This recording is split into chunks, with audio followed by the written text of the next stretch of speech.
जय श्री राम। आप लोग भगवान के दर्शन कीजिए और उनका गुणगान कीजिए। भक्ति मार्ग से सबसे सुलभ और सबसे सुंदर और सबसे सस्ता उपाय एक ही है।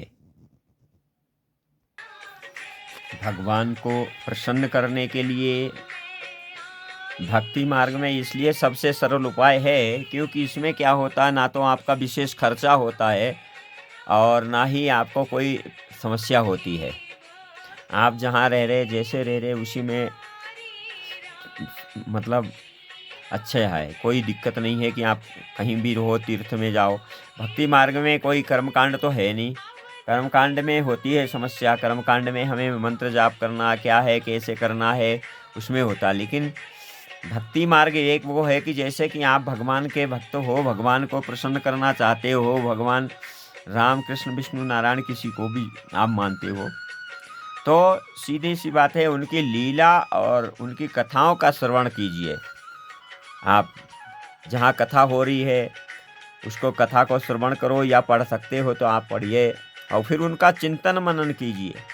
हमेशा क्या होता है, भगवान का चिंतन मनन किया जाता है। बस सबसे इम्पोर्टेंट बात है कि भगवान का स्मरण और चिंतन करना।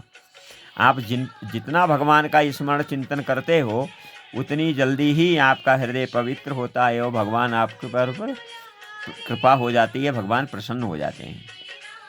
आपने देखा होगा कि आप कोई विषय भोग की चीज़ को अगर विशेष चिंतन करते हो तो वो आपके दृष्टि में आने लगती है, सपने में आने लगती है, फिर वो मतलब उसी के प्रति आपकी विशेष रुचि हो जाती है। तो वैसा ही क्या होता है कि जब हमें भौतिक जगत की कोई भी चीज़ हमें अगर चाहते हैं, उसको बार बार हम स्मरण चिंतन करते हैं तो वो हमारे जीवन में आने लगती है, सपने में आने लगती है। यहाँ तक कि हम बैठे हुए हों तो मुझे दिखाई भी वही देने लगेगी, हर समय आपका मन वहीं जाएगा।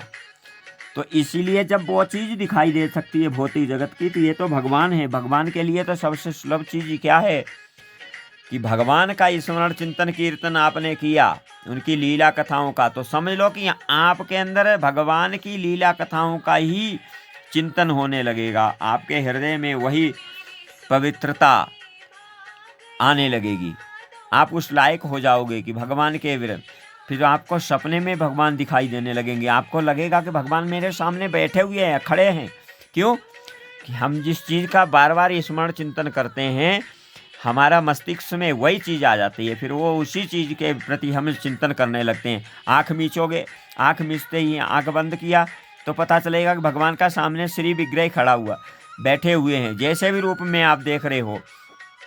उनके आयुध वगैरह संपूर्ण, उनके पूर्ण अंकों का, सर पे मुकुट है, हाथ में उनके आयुध लिए हुए हैं, शंख चक्र गदा पद्म धारण किए हुए हैं। भगवान विष्णु नारायण बैठे हुए हैं, माता लक्ष्मी उनकी सेवा में हैं। और या फिर राम जी हैं तो राम जी, जानकी माता धनुष बाण लिए भगवान श्री राम, ठीक है।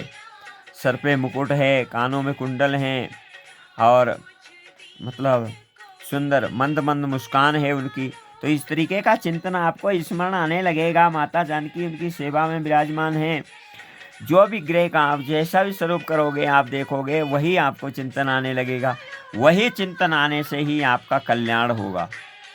कि जो हम चिंतन स्मरण करते हैं वहाँ से ही हमारा मार्ग खुलता है और हमारा कल्याण का मार्ग वही है। देखो, हमने पृथ्वी पे जन्म लिया, बहुत पुण्य हमारे होंगे तब हमने मनुष्य का जन्म मिलता है 84 लाख योनियों के बाद। उसके बाद में सबसे इम्पोर्टेंट काम है मनुष्य जीवन का कि भगवान का स्मरण चिंतन कीर्तन, उनकी लीलाओं का गुणगान करना, तीर्थों की यात्रा करना, यही सबसे बड़ा धर्म है। आपके पास धन धान्य है तो आप यात्रा कीजिए, दान कीजिए, हवन यज्ञ करवाइए, संत ब्राह्मणों को दान दो। तो उससे क्या होता है, उससे आपके जो भी पाप ताप हैं जो बन गए पुराने पूर्व जन्म के, वो सब नष्ट हो जाते हैं और उससे आपको भगवान प्रसन्न होते हैं। क्योंकि हमें परमार्थ करना चाहिए। परमार्थ का करने का मतलब है कि हमारे पास जो चीज़ है उसको हम बिना कोई इच्छा, बिना लोभ लालच के उसको धर्म कर्म में लगा दें।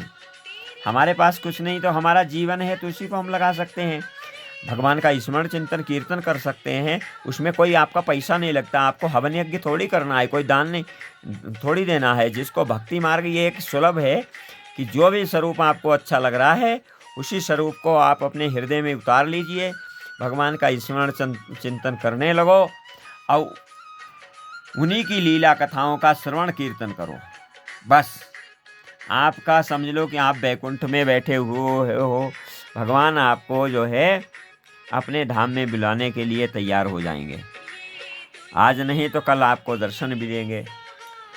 हो सकता है आपका बहुत अच्छा ध्यान है, आप बहुत अच्छे भगवान का स्मरण चिंतन बहुत दिल से कर रहे हैं, तो आपको जल्दी ही प्रसन्न हो जाएंगे। क्योंकि इसमें क्या होता है, जितना जल्दी है, नहीं तो क्या लिखा है, कहते हैं कि जन्म जन्म मुनि जतन कराएं, अंत राम कही आवत नाई। लास्ट समय में राम कहना मुश्किल होता है लोगों को, क्योंकि उस समय विषय भोग की चिंता होती है, स्मरण होता है, तो भगवान का नहीं। इसलिए हमें पहले से ही प्रैक्टिस डालनी पड़ेगी। जिस चीज़ का हम पहले से ही स्टार्टिंग से ही स्मरण चिंतन कीर्तन करेंगे वो हमारे मस्तिष्क में रहता है और अंत समय में भी हमें वही स्मरण आता है। तो इसलिए हमें अगर भगवान का स्मरण चिंतन कीर्तन लीलाओं कथाओं को कर रहे हैं, जब तक पूजा पाठ कर रहे हैं, तो हमें वही चीज़ दिखाई देगी लास्ट समय। तो इसलिए हमारा मोक्ष हो जाता है और भगवान की प्राप्ति होती है। तो अगर हमने उस समय पहले से ही अगर हमने भगवान का स्मरण चिंतन कीर्तन नहीं किया तो हमें उसमें नहीं रुचि नहीं होती है। इसलिए भगवान का स्मरण चिंतन कीर्तन करने के लिए कोई पैसे की ज़रूरत नहीं, पैसा नहीं लगता है आपका, कुछ नहीं। आप जहाँ बैठे हो, रात को विश्राम करते समय, सुबह उठते समय, जब आप चाहो तब उनका स्मरण चिंतन कीर्तन कर सकते हो। मन में मन ही मन में करने लगते हो तो उससे ही आपका कल्याण है। इसमें आपको क्या है, कोई ज़रूरी नहीं कि आपको मंदिर में ही जाना होगा, पूजा करना होगा, तो वो कर्म कांड में हो गया। हवन यज्ञ करना कर्म कांड है। लेकिन भक्ति में क्या होता है, उनकी लीला कथा का स्मरण चिंतन करना, गुणगान करना, भगवान के नाम का श्री राम जय राम कीर्तन करना। तो उससे क्या होता है, यही आपका मार्ग है। यहाँ से ही आपका मार्ग सुलभ होता है और आप सबसे जल्दी भगवान को प्राप्त कर सकते हैं।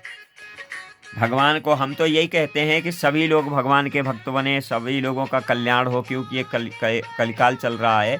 इसमें भक्ति बड़ी सुलभ है देखा जाए तो। कलयुग में पहले तो लोग कितनी तपस्या करते हैं, लाखों वर्ष तपस्या करते थे, हजारों वर्ष, और कोई विघ्न आ जाता था तो उनकी भक्ति नष्ट हो जाती थी। लेकिन यहाँ पे क्या है, इस कलयुग में यहाँ पे तो आप अगर स्मरण चिंतन कीर्तन जो भी करते हो, मनन करते हो, तो आपका बहुत जल्दी ही कल्याण होगा। इससे जल्दी कल्याण होने का कोई उपाय नहीं है। इसलिए हम तो कहते हैं आप सभी लोग भक्ति मार्ग में प्रवेश कीजिए।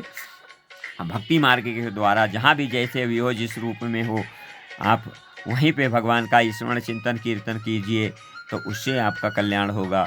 जय श्री राम।